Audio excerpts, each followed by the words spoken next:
Et salut à tous et bienvenue dans cette nouvelle vidéo que je pense certains d'entre vous attendent avec impatience puisqu'il s'agit du tuto de la baguette de Harry. Donc il y a quelques mois, je vous ai présenté dans une série de vidéos des créations de baguettes que j'avais réalisées, les baguettes de Harry, Ron, Hermione et Voldemort.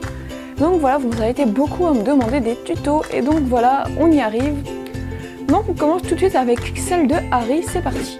Donc en ce qui concerne le matériel, vous aurez besoin d'un morceau de bambou de 35,5 cm, de pinceau, de pâte durcissante à l'air, d'un cutter, de peinture et enfin de papier de verre pour poncer.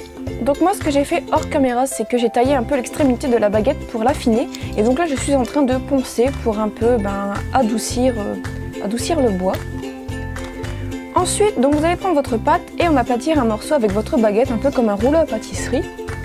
Et donc dans ce morceau de pâte, vous allez pouvoir découper un petit rectangle.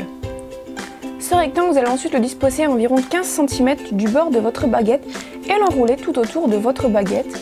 Donc voilà, après vous travaillez un peu la pâte pour bien enrouler. Ensuite, à l'aide d'un cutter, vous allez découper un petit triangle en haut de votre morceau de pâte que vous avez mis autour de votre baguette. Donc vous allez prendre un autre morceau de pâte un peu plus gros et l'enrouler donc au début du manche de votre baguette. Je ne sais pas si vous voyez ce que je veux dire, mais donc voilà. Et donc vous allez donc laisser une plus grosse épaisseur au niveau du haut du manche, ensuite l'affiner au milieu du manche et ensuite en bas du manche vous allez le réépaissir. Et donc voilà ce que vous devez obtenir à la fin de cette étape.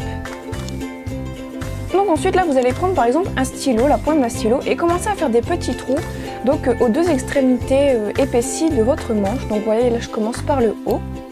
Vous pouvez également le faire avec un cutter pour faire des trous un peu plus grossiers. Donc vous faites la même chose à l'autre extrémité de votre baguette. Et vous allez pouvoir adoucir un petit peu les trous donc avec vos doigts en tapotant un peu partout.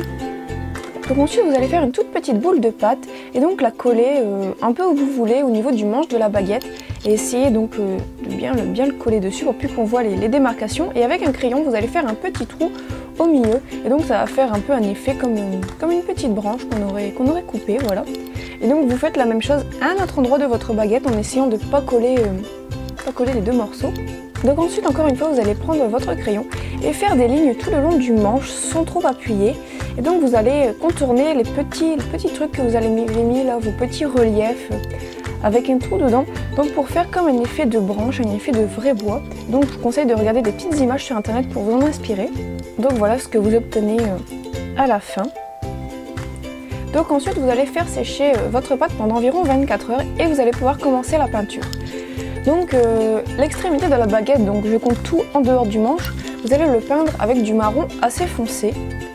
Donc voilà ce que vous obtenez. Ensuite pour ce qui est du manche, vous allez le peindre avec du gris très foncé. Et donc vous ferez très attention à l'endroit où vous avez creusé les petits trous de bien tapoter pour qu'il y en ait vraiment partout. Ensuite vous allez faire du marron assez pâle, en mettre sur votre pinceau et un peu estomper sur du sopalin. Et donc là vous allez légèrement passer sur votre baguette. Donc des deux côtés, sur le manche et sur l'extrémité, en fait sur les deux couleurs que vous avez faites. Et donc voilà ce que vous obtenez, votre baguette est enfin terminée. Donc après rien ne vous empêche de mettre un peu de vernis pour solidifier un peu cette peinture.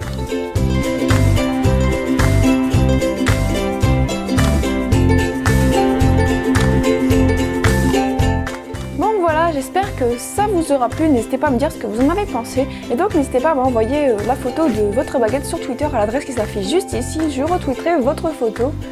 Donc voilà, merci d'avoir regardé et à très bientôt.